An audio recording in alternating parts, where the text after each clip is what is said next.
Kasih berarti memberi perhatian dan perlakuan baik tanpa pamrih kepada seseorang. Hari ini, Yesus memerintahkan kita untuk mengasihi dan mendoakan musuh kita.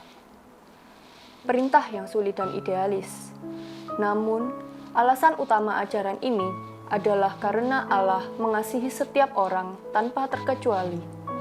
Dan Allah memanggil kita untuk melakukan hal yang sama karena kita diciptakan Tuhan menurut citra Tuhan sendiri. Mari kita ikuti Rehafin hari ini. Tuhan memberkati.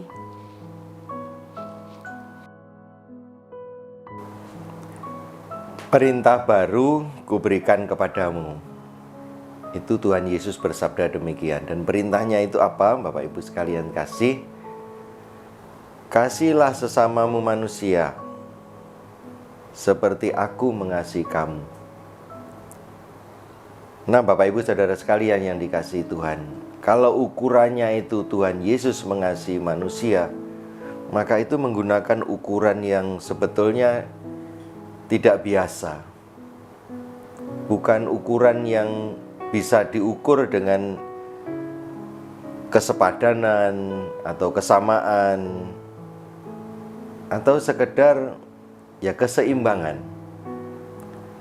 Maka ukurannya selalu berlimpah. Ibaratnya orang itu tidak diminta pun akan memberi.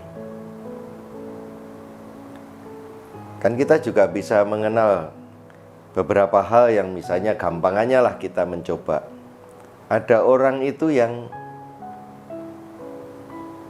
tidak usah diminta, itu membantu. Ada orang itu yang baru membantu kalau diminta. Dan ada orang yang sekalipun sudah diminta, tidak membantu. Nah, ini juga merupakan satu ukuran yang bisa kita pakai bagaimana kita sebetulnya menerapkan hukum kasih ini kepada saudara-saudara kita, kepada sesama kita. Nah, Tuhan Yesus menjadikan ukuran yang harus kita pakai itu kasihnya Dia sendiri kepada manusia. Nah, tentu saja ini menuntut kepada kita suatu upaya yang terus-menerus dan tidak bisa dikatakan finish.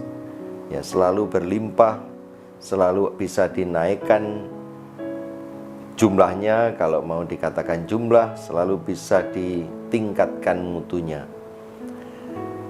Nah, ketika Tuhan Yesus menyampaikan perintah ini, juga memberikan semacam pedoman-pedoman yang kita bisa baca dalam Injil kita hari ini dalam khotbah di bukit, Injil Matius bab 5 ayat 43 sampai 48. Setidak-tidaknya Tuhan Yesus menunjukkan bahwa orang-orang beriman itu harus menerapkan pada dirinya suatu ukuran yang bisa dikatakan melebihi daripada yang lain. Mungkin kita biasa menggunakan ukuran yang cukup atau seimbang atau adil, atau itu boleh dikatakan layaklah, wajar. Nah, disinilah Tuhan Yesus mengajak kita untuk melompati ukuran-ukuran itu dengan hukum baru, yaitu hukum cinta kasih. Di mana hukum ini mendorong, memotivasi, dan juga semacam memberikan suatu inspirasi untuk kita tidak menemukan jalan buntu dalam situasi apapun. Selalu ada yang bisa dilakukan lebih supaya juga hasilnya itu melebihi daripada harapan orang.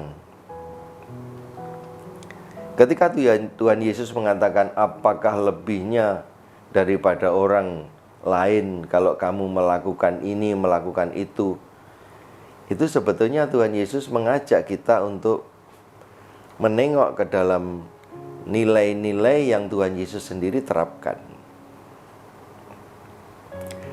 Kita hanya mencintai orang yang mencintai kita, lalu Tuhan Yesus mengatakan apa lebihnya? Kalau kamu hanya menyapa, menghormati orang-orang yang juga menyapa dan menghormati engkau, melakukan kebaikan hanya orang-orang yang berbuat baik kepadamu, lebihnya apa? Nah, itu pertanyaan yang mungkin juga tidak perlu kita jawab dengan jawaban kalimat, tetapi harus kita jawab dengan tindakan-tindakan nyata. Nah, mari Bapak Ibu Saudara sekalian yang dikasihi Tuhan, kita perhatikan perintah baru ini dan kita menghayatinya, menikmatinya sebagai sebuah perintah baru yang mengandung kebenaran. Nah, Tuhan Yesus sendiri mengatakan bahwa Dia adalah kebenaran. Nah, Mazmur yang kita baca pada hari ini dari Mazmur 51 itu menunjukkan bahwa Tuhan tidak menerapkan keadilan seperti manusia biasa pikirkan. Semoga kita bisa maju dalam melaksanakan hukum cinta kasih ini dimanapun kita berada, dalam situasi apapun. Kita tetap ingat bahwa hukum inilah yang pertama-tama harus muncul dalam pikiran, dalam kemauan, dalam kehendak kita, sehingga itu tidak perlu dipaksakan pun akan efektif dalam tindakan-tindakan kita. Tidak ada orang yang merasa terpaksa atau bahkan direndahkan ketika menjalankan hukum ini. Orang-orang di sekitarnya bisa menilai dengan cara yang lain. Misalnya ada orang yang memberikan pengampunan kepada orang lain, dikatakan itu kok bodoh banget, enaknya kok dia itu diampuni. Nah, itu menggunakan ukuran yang biasa, mungkin ukuran yang insani, yang manusiawi. Tapi kita sebagai orang-orang beriman diberikan hukum yang lebih tinggi daripada sekedar itu. Bapak Ibu, selamat menjalankan hukum ini dengan penuh kegembiraan, dengan penuh sukacita. Semoga kita juga bertumbuh sebagaimana Tuhan Yesus kehendaki. Tuhan Yesus juga mengharapkan kita semua selamat, orang lain juga selamat. Maka hukum baru ini diberikan. Amin. Aku